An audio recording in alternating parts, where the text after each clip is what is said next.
আমাদের মহান স্বাধীনতা যুদ্ধের দিনগুলোতে কবিতা আর দেশাত্মবোধক সঙ্গীত ছিল মুক্তি যোদ্ধাদের প্রেরণার উৎস। কবি সাহিত্যিকদের কাছে আমার মনে হয় মানব সভ্যতা বিভিন্নভাবে আহ, বিভিন্ন ক্ষেত্রে ঋণী হয়। তারা আমাদের মতো সাধারণ মানুষের যে অব্যক্ত অনুভূতি প্রকাশের একটি মাধ্যম। আমাদের সুখ দুঃখ, ভালোবাসা, উচ্ছ্বাস, আনন্দের প্রতিচ্ছবিও কবি সাহিত্যিক বৃন্দ।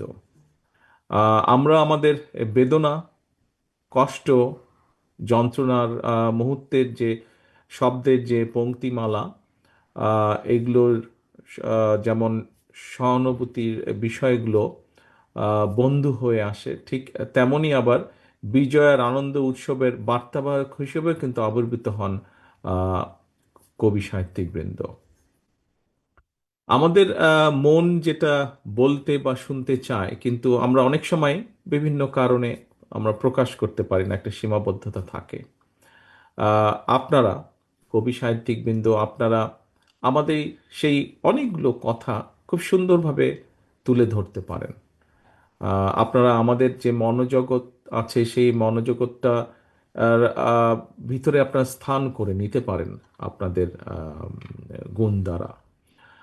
এবং সেখানেই কিন্তু আমি মনে করি যে আপনারা অসাধারণ এবং আমরা সাধারণ। যুগে যুগে আহ, অনেক বক্তাই বলেছেন এখানে, যুগে যুগে কবি সাহিত্যিকরাই নির্ভীক চিত্তে মুক্তির কথা বলেছেন। কবিরাই বলেছেন, বলবীর চির উন্নত মমশির। বিদ্রোহী কবি নজরুল ইসলাম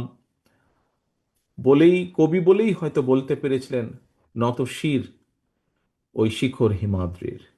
এক্সট্রিম মশার কয়েল প্ল্যান্ট ফাইবার দিয়ে তৈরি, ডেঙ্গু চিকুনগুনিয়া বাহি সহ যে কোনো মশার বিরুদ্ধে দেয় এক্সট্রিম সুরক্ষা। দেশের স্বাধীনতা এবং সার্বভৌমত্বের প্রতি চূড়ান্ত আনুগত্য থেকে কবি আহ, শহীদুল্লাহ লিখেছিলেন, জাতির পতাকা খামচে ধরেছে আজ পুরনো শকুন। আহ, তখন আমরা সবাই সকুচিত হই, প্রত্যয়ী হই স্বাধীনতা রক্ষায়, ঐক্যবদ্ধ হই সার্বভৌমত্বের প্রশ্নে। আমাদের মহান স্বাধীনতা যুদ্ধের দিনগুলোতে কবিতা আর দেশাত্মবোধক সঙ্গীত ছিল মুক্তি যোদ্ধাদের প্রেরণার উৎস। ক্ষুধা, যুদ্ধের ময়দানে ক্ষুধা, যন্ত্রণার ক্লান্তিকে সেদিন তারা পরাজিত করেছিলেন কবিতার প্রেরণা। এবং সেটি ছিল দেশপ্রেমের একটা অনন্য উদাহরণ। তা না হলে কিভাবে একজন মুক্তিযোদ্ধা একটি গান লিখেছিলেন, এই গানটি একজন বক্তা উল্লেখ করেছেন যে, একটি ফুলকে বাঁচাবো বলে যুদ্ধ করি। সম্মানিত উপস্থিতিবৃন্দ, স্বাধীনতার পর থেকে দেশের সকল ক্রান্তি লগ্নে কবি সাহিত্যিকরাই আমাদের সচেতন করেছেন। রাজনৈতিক নেতৃত্বকে বিভিন্ন সময় বিভিন্ন ক্ষেত্রে রাজনৈতিক নেতৃত্বকে উদ্দীপ্ত করেছেন, উদ্বুদ্ধ করেছেন প্রতিবাদী হতে। যেটার প্রকাশ আমরা দেখেছি স্বাধীনতা যুদ্ধের পরে বিভিন্ন সময়। এটার প্রকাশ আমরা দেখেছি 90-এর দশক জুড়ে। এবং আমরা রিসেন্ট যেটা দেখেছি, গত 1.5 যুগ ধরে চলে আসা স্বৈরাচারের বিরুদ্ধে, আহ, যেটা সাম্প্রতিক সময়ে উদ্ভাসিত হয়েছে, যার আহ, পরিপূর্ণতা ঘটেছে 24-এর সফল গণ আন্দোলনে, গণ অভ্যুত্থানে।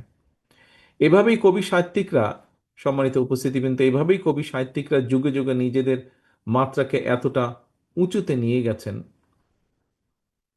যার ফলে অনেক সময় দেখেছি আমরা তাদের নিজেদের পরিচয়, দেশ এবং জাতির পরিচয়ের সমার্থক হয়ে উঠেছেন।